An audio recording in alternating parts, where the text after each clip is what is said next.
Halo semuanya, selamat datang di update harian market kripto kita untuk tanggal 15 April 2026. Hari ini kita akan membedah kondisi market yang sedang berada di fase penentuan.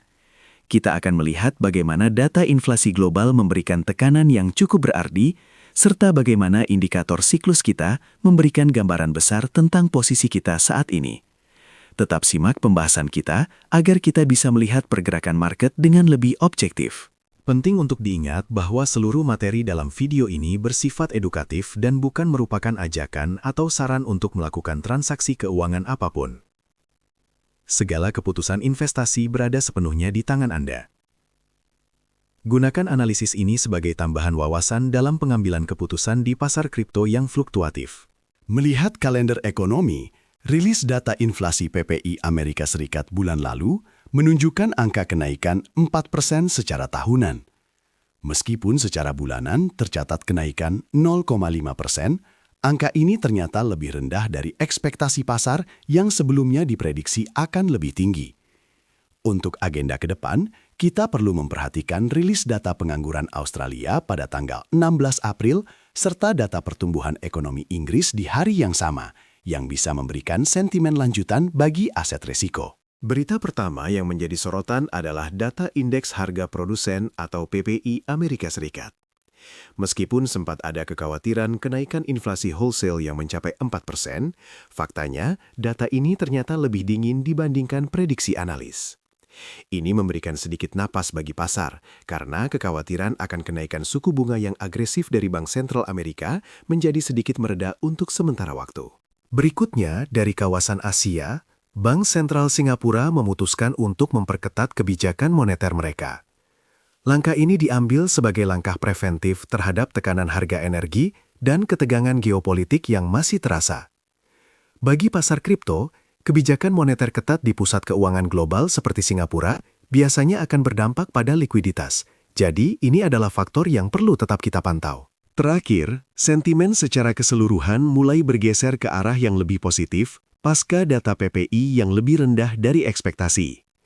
Investor mulai merasakan optimisme bahwa kebijakan moneter ke depan tidak akan seberat yang dibayangkan sebelumnya. Hal ini terlihat dari respons market yang cukup stabil dalam beberapa sesi terakhir, meski kita tetap harus waspada dengan potensi volatilitas mendadak. Indeks Fear and Greed saat ini bertahan di titik 53. Keadaan ini menunjukkan suasana pasar yang netral. Tidak ada euforia berlebihan, namun ketakutan juga sudah mulai memudar secara signifikan dibandingkan bulan lalu. Market sedang dalam posisi menimbang-nimbang dukungan dari data makro sebelum memutuskan arah pergerakan selanjutnya.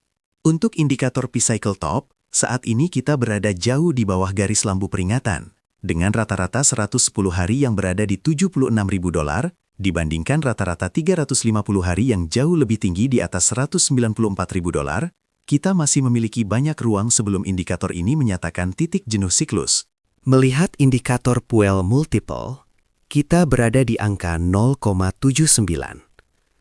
Secara historis, angka di bawah 1 menunjukkan bahwa aktivitas penambang masih berada di zona yang cukup ideal dan jauh dari zona tekanan jual yang ekstrim.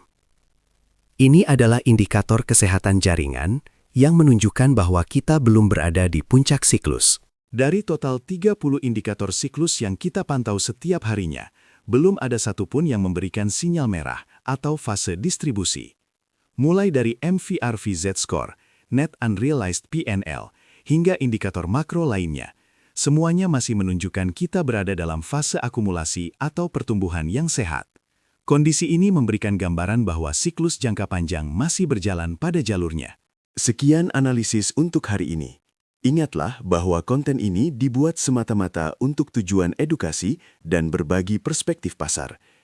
Kripto adalah aset dengan risiko tinggi, jadi pastikan Anda selalu melakukan riset mandiri atau do your own research sebelum mengambil langkah apapun. Terima kasih sudah menyimak, sampai jumpa di update berikutnya.